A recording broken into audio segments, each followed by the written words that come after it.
Se você acompanhou a nossa série de vídeos sobre dízimos e ofertas até aqui, sabe que nós já falamos sobre a influência da diáspora de Israel do Norte, também de Judá, sobre a cultura e sobre a religião do povo de Deus, especialmente a razão pela qual os judeus, apesar de terem vivido 70 anos numa terra estranha, diferente da sua, não perderam a sua identidade como nação e também não abandonaram as suas raízes religiosas. E quando foi permitido, eles aceitaram o chamado de Zorobabel para retornarem para Judá, a fim de reconstruírem a nação. A partir desse vídeo nós vamos ver como se deu a reconstrução do Templo de Jerusalém e vamos examinar o modo como os judeus estavam lidando com a questão dos dízimos centenas de anos depois da sua instituição, após o retorno do exílio da Babilônia. Essas informações elas estão principalmente nos livros de Esdras, Ageu, Neemias e também no livro de Malaquias. Com a chegada em Jerusalém de Zorobabel, acompanhado de aproximadamente 50 mil judeus, como nós vimos no vídeo passado, o templo começou a ser reconstruído. Em outubro de 537 a.C., o altar já estava pronto. E nos versos 1 e 2 do capítulo 3 de Esdras, nós temos a informação de que Jesua, filho de Josadaque, edificou o altar de Deus. É interessante observar que o nome Jesua é a forma aramaica de Josué, em hebraico, e o nome de Jesus é a forma grega do nome de Josué, ou seja, aprove a Deus relacionar a edificação do altar do sacrifício ao Salvador Jesus, que significa Senhor salva ou Javé é salvação.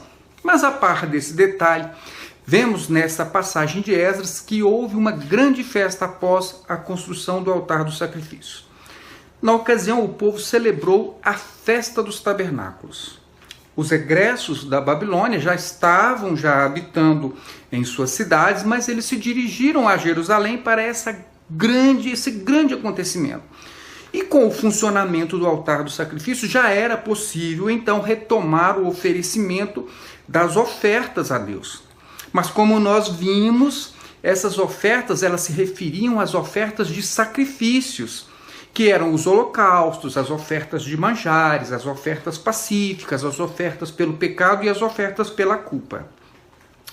Por isso nós devemos ficar muito atentos quando alguém fizer uso dos textos de Esdras, Neemias e Malaquias para associar a realização de um culto a Deus com ofertas em dinheiro.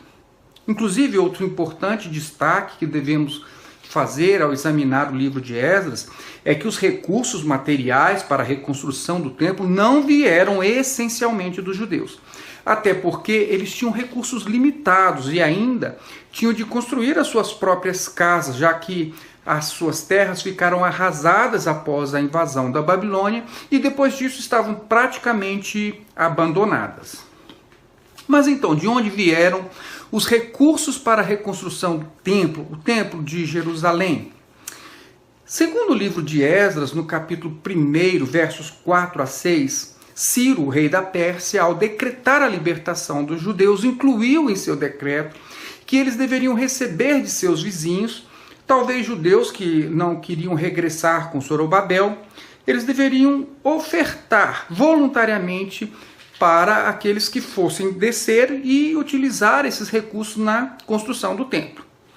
Também as obras, quando elas iniciaram, o livro de Esdras nos diz que alguns dos chefes das famílias deram ofertas voluntárias para a reconstrução do templo, e isso de acordo com as suas possibilidades. E a terceira fonte de recursos, e provavelmente a mais significativa, veio da tesouraria do rei Ciro. No capítulo 6 do livro de Esdras, nos versos 3 a 5, consta que Ciro ordenou que a despesa da casa de Deus se faria com recursos da casa do rei e que os utensílios que foram retirados do templo por Nabucodonosor deveriam ser restituídos ao povo judeu. E mais adiante, no verso 8 do capítulo 6 de Esdras, essa informação ela fica bem clara. O rei destinou recursos da tesouraria real para que a obra fosse realizada sem interrupções. Então, meu irmão, se você acompanhou os nossos vídeos até aqui, já deve ter percebido que todas as vezes que o templo foi construído, Desde o tabernáculo do deserto, as ofertas sempre eram voluntárias e Deus não aceitava qualquer constrangimento do povo para o levantamento desse material. Apenas na construção do tabernáculo houve um pedido de Deus para a doação de materiais, mas Moisés deixou bem claro que a doação deveria ser voluntária e para o fim específico da edificação do tabernáculo. E as doações não deveriam extrapolar a quantidade necessária para a realização daquela obra. Nós já vimos isso. No caso da construção do Templo de Salomão, Deus não pediu doações ao povo, porque ele não queria explorar a população que já estava sobrecarregada de impostos. Por isso, os recursos da construção do Templo de Salomão vieram principalmente da tesouraria real. Sabemos também que, voluntariamente, o rei Davi e seus oficiais, bem como os chefes das famílias e os líderes do povo, que tinham maiores posses, contribuíram ali para a construção do templo.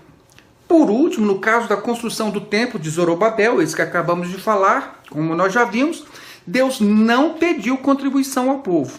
Os recursos vieram principalmente da tesouraria do rei Ciro. Mas houve contribuições voluntárias dos judeus, daqueles que não quiseram retornar com Zorobabel, e também de alguns chefes das famílias, mas dentro de suas possibilidades.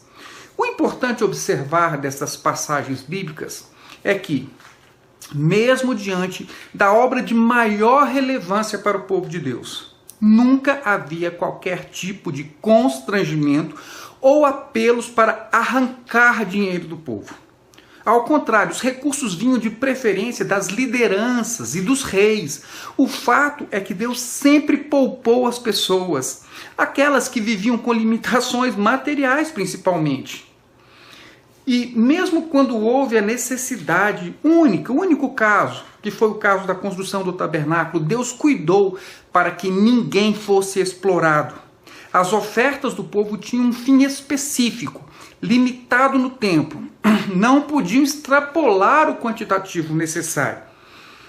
Enfim, meus irmãos, se vocês prestaram atenção no que nós falamos até aqui, já devem ter percebido que o sistema religioso do nosso tempo não aprendeu com a história bíblica.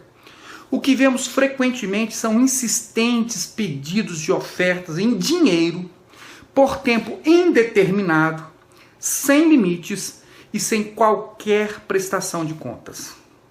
Os líderes do sistema religioso são insaciáveis e não poupam nem mesmo as pessoas mais necessitadas.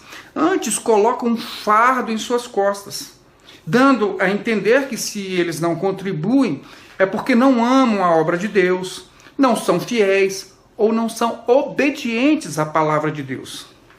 Alguns ainda têm a coragem de colocar nas mentes das pessoas que a miséria da vida delas é por causa da ação de demônios devoradores que atacam quem não contribui. Infelizmente, essa é a realidade do sistema religioso que nós conhecemos. Mas nós podemos nos libertar dessa dominação maligna. Se esse é o seu desejo, acompanhe os nossos vídeos. E cada vez mais você terá certeza de que a vontade de Deus para as nossas vidas não passa pela dominação do sistema religioso. E no próximo vídeo nós vamos falar sobre a mensagem do profeta Ageu, levantado para conclamar o povo que havia abandonado a edificação do templo porque a obra já estava paralisada há 16 anos.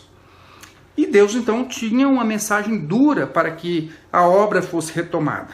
Mas esse é um assunto somente para quem quer saber a verdade. Até lá!